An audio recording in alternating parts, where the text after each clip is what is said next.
नमस्कार दोस्तों। मैं मान के चल रहा हूं कि आप एक जॉब करते हो। आपकी सैलरी आती है, एक फिक्स इनकम आ रही है हर महीने, और आप अपनी फैमिली का पालन पोषण कर रहे हैं। परंतु आपके साथ एक समस्या है।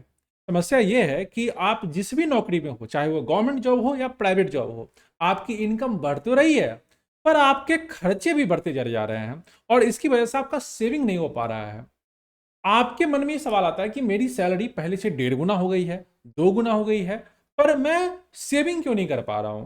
तो इसके पीछे आपको दो कॉन्सेप्ट समझने पड़ेंगे। एक तो इन्फ्लेशन का कॉन्सेप्ट, महंगाई, और दूसरा आपका CAGR, compound annual growth growth rate. ये आपको समझना होगा। तो मैं आपको लेकर चलता हूं अपने स्क्रीन पे, और मैं आपको दिखाता हूं कि किस तरीके से, एक एग्जांपल लेकर मैं आपको दिखाना चाहता हूं कि किस तरीके से महंगाई आपका पीछा कर रही है, और आपकी सैलरी बढ़ने के बाद भी उन चीज़ों का प्राइस बढ़ता चला जा रहा है। तो चलिए मैं आपको लेकर चलता हूँ अपने स्क्रीन पे, और जस्ट अ मिनट। ये रहा मेरा स्क्रीन, आप स्क्रीन देख रहे हैं। हम लोग बात करेंगे, अब एक एक स्टोरी से लेते हैं एग्जाम्पल। मेरे एक दोस्त हैं, वो एक नौकरी करते हैं, और उन्होंने नौकरी ज्वाइन की 2016 में, दिसंबर 2016 में। और जब उन्होंने नौकरी ज्वाइन की थी तो उनकी सैलरी थी 24,000। उनकी एज थी 24 ईयर्स। ठीक है। अभी वो एक एक छोटी सी नौकरी में है। तो अभी जो उनकी सैलरी है वो है 2022 में 34,000। ठीक है। और उनकी एज हो गई 30 ईयर्स। यहाँ से यहाँ तक उनकी टोटल 6 साल में, 6 ईयर्स में, उनका जो ग्रोथ हुआ है, दैट इज यहाँ से यहाँ तक 10K, 10,000 रुपये का ग्रोथ हुआ है, जो एक अच्छी खासी ग्रोथ है। अगर हम यहाँ पे कैलकुलेट करें तो 34,000 का अराउंड 30%, यानी कि 30% ग्रोथ है। यहाँ से यहाँ तक का 30% ग्रोथ है। That is good growth, very good growth माना जाएगा। 6 साल में ठीक है ग्रोथ। लेकिन सवाल आता है कि उनके खर्चे भी नहीं बढ़ रहे हैं, और पहले वो अकेले थे, अब उनके साथ एक अर्धांगिनी भी आ गई है, यानी कि उनकी वाइफ, और उनका एक छोटा सा बच्चा भी होने वाला है। हम देखेंगे कि क्या उनका ग्रोथ एक्चुअली कितना परसेंट हुआ है। तो इसके लिए हम लोग एक कैलकुलेशन करेंगे, जो है CAGR, compound annual growth rate. चलिए इसके लिए मैं आपको अपने स्क्रीन पर ले जाता हूं, और मैं यहाँ पे कैलकुलेट करता हूँ। CAGR कैलकुलेटर, ये हम लोग निकालते हैं।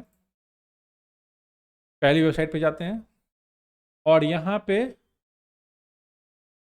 उनकी इनकम डालते हैं। पहले थी 24,000 रुपीज़, अब उनकी इनकम हो गई है 34,000 रुपीज़, और ये टोटल हुआ 6 सालों में। तो जो उनका एनुअल ग्रोथ रेट एक्चुअली है वो है 5.98। तो हम लोग इसको लिख लेते हैं कि उनका जो एक्चुअल ग्रोथ है वो हुआ है 5.98। इसको हम अप्रोक्सीमेट मान लेते हैं, 6% का ग्रोथ हुआ है। अब हम कैलकुलेट करते हैं कि महंगाई कितनी बढ़ी है। तो हम चाहते हैं current inflation rate, current inflation rate in India. ठीक है। तो यहाँ पे करंट इन्फ्लेशन रेट हमें बता रहा है कि 5.9 compare to 6.8 in previous month. तो पिछले मंथ में 6.8 था, अभी 5.9 है। तो पिछले मंथ में 6.8 था, तो ये पिछले मंथ तक जो महंगाई थी इंडिया में वो था 6.8, और अभी महंगाई है 5.9। अब जरा सा हम कैलकुलेशन देखते हैं कि यानी कि उनकी जो इनकम थी वो 100 रुपये से बढ़ के गई है 106 रुपये हर साल। परंतु ये उनकी इनकम है, पर जो प्राइस है चीज़ों का, यानी कि महंगाई की वजह से जो प्राइस हुआ है वो 100 रुपये से 106.8, क्योंकि ये कितना है 100 प्लस 6.8 जो पिछले मंथ तक थी, या फिर अभी इस मंथ में उसकी प्राइस हो गई है 105.9, यानी कि 100 प्लस 5.9। तो उनकी इनकम जितनी बढ़ी है 6 रुपये, उनकी इनकम बढ़ी है 6 रुपये, पर महंगाई बढ़ गई है कितनी, 6.8। 6.8, तो ऑब्वियस सी बात है वो तो 0.8 माइनस में है। चूंकि हर साल जितनी महंगाई बढ़ रही है उससे कम उनकी सैलरी बढ़ रही है, इसी वजह से उनको दिक्कत हो रही है इनकम को सस्टेन करने में, इसी वजह से उनको दिक्कत हो रही है सस्टेन करने में। तो आई होप कि आपको यहाँ तक बहुत अच्छे से समझ में आया होगा कि क्यों हमारी इनकम बढ़ रही है फिर भी हम कॉप अप नहीं कर पा रहे हैं महंगाई के साथ, क्योंकि महंगाई भी लगभग उसी परसेंटेज से बढ़ रही है।